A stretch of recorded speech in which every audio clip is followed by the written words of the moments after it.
அரசு பள்ளியிலே படிக்கின்ற மாணவர்கள் மருத்துவக் கல்லூரிக்கு செல்ல வேண்டும் என்பதற்காக உள்ஒதுக்கீடுக்காக 7.5 விழுக்காடுகளை கொண்டு வந்து இன்று இந்த ஆண்டில் கிட்டத்தட்ட 3000 மாணவர்கள் அரசு பள்ளியிலே படிக்கின்ற மாணவர்கள் கிட்டத்தட்ட 3000க்கும் மேற்பட்ட மாணவர்கள் மருத்துவக் கல்லூரியில் சேர இருக்கிறார். அதுவும் மெட்ராஸ் மெடிக்கல் காலேஜிலிருந்து, அதுதான் சென்னை தமிழ்நாட்டில் இருக்கிற உயர்ந்த கல்லூரி, தலை சிறந்த கல்லூரி என்று சொல்வார்கள்.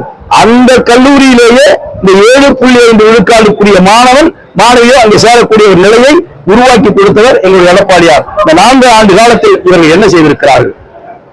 எதையுமே செய்யவில்லை. சட்டம் ஒழுங்கு பாதிக்கப்பட்டிருக்கிறது. நிறைய போதைப் பொருள் நடமாடிக் கொண்டிருக்கிறது, கட்டுப்படுத்த முடியவில்லை. அன்றாடம் கொலை கொள்ளை நடந்து கொண்டிருக்கிறது. இதுதான் இவர்கள் 4 ஆண்டு கால சாதனை என்று சொல்ல முடியும். அமைச்சர்களுடைய இலக்கமாக மூத்த அமைச்சர்கள் விளக்கமாக அன்றைய கனிமூலத்துல நிறைய ஓய்வெடுக்க கனிமூலத்துல 1000 போராட்டம் பண்ணாங்க. இலக்கமாக எல்லாமே ஒரு கூட்டம் பொறுப்பேற்க வேண்டும்.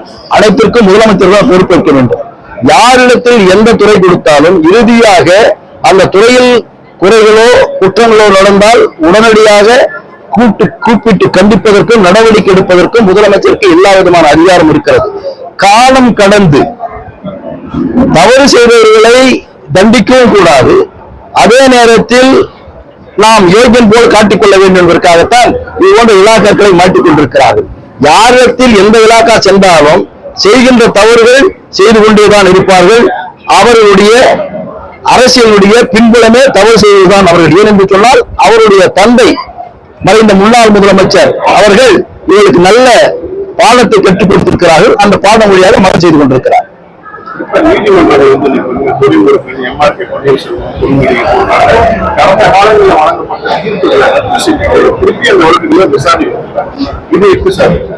அது நீதிமன்றத்தினுடைய செயல்பாடுகள். அதில் உள்ளே நுழைவதில் எங்களுக்கு எந்தவித உரிமை இல்லை என்று கருதுகிறேன்.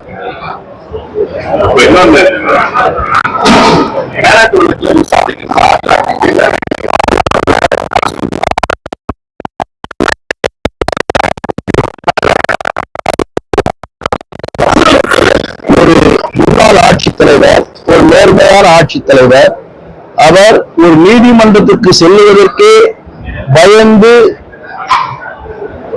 பாதுகாப்பு வேண்டும் என்று கேட்கிறார் என்று சொன்னால் இந்த ஆட்சியினுடைய அவலம் எந்த அளவில் இருக்கிறது என்பது இது ஒன்றே எடுத்துக்காட்டி. இந்த 4 ஆண்டு கால ஆட்சியில் ஒரு மாவட்ட ஆட்சித்தலைவராக இருந்த ஒரு IAS அதிகாரிக்கு இந்த மாநிலத்தில் பாதுகாப்பு இல்லை என்று அவரே கூறுகின்ற நிலை இந்த மாநிலத்தில் இருக்கிறது என்று சொன்னால் இந்த தமிழகத்தில் சட்டம் ஒழுங்கு எந்த அளவிற்கு பாதிக்கப்பட்டிருக்கிறது என்பதை நீங்கள் உணர்ந்து கொள்ள வேண்டும்.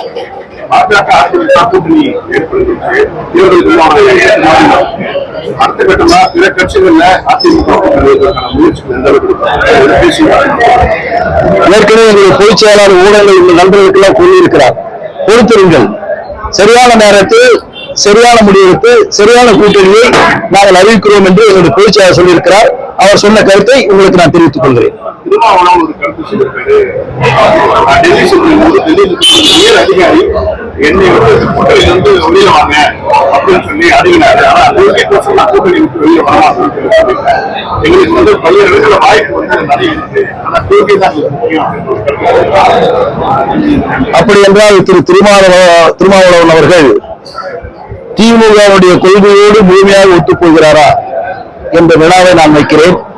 அடுத்த முறை அவர் வந்தால் கேளுங்கள், திமுக கொள்கையோடு இவர் ஒத்துப்போகிறார் என்று சொல்லுகிறாரா அல்லது கூட்டணிக்காகத்தான் நாங்கள் சேர்ந்திருக்கிறோம் என்று சொல்லுகிறாரா என்பதை விளக்கம் அளிக்க வேண்டும் என்று நான் கேட்டுக்கொள்கிறேன்.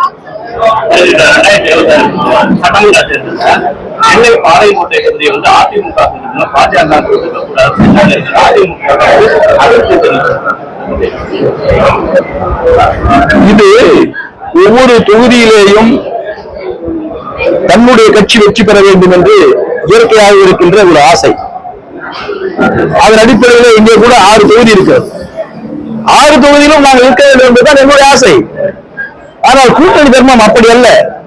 கட்சியுடைய தலைமை உட்கார்ந்து எந்தெந்த தொகுதிகளை யார் யாருக்கு ஒதுக்குகிறார்களோ அதை ஒதுக்கின்ற பட்சத்தில் நாங்கள் எவ்வளவு ஆசைப்பட்டாலும் கூட, உதாரணத்திற்கு வேப்பனப்பள்ளியை வைத்துக் கொள்வோம். ஏன்னா மற்ற பேர் சொல்லாமல் சரியா இருக்காது.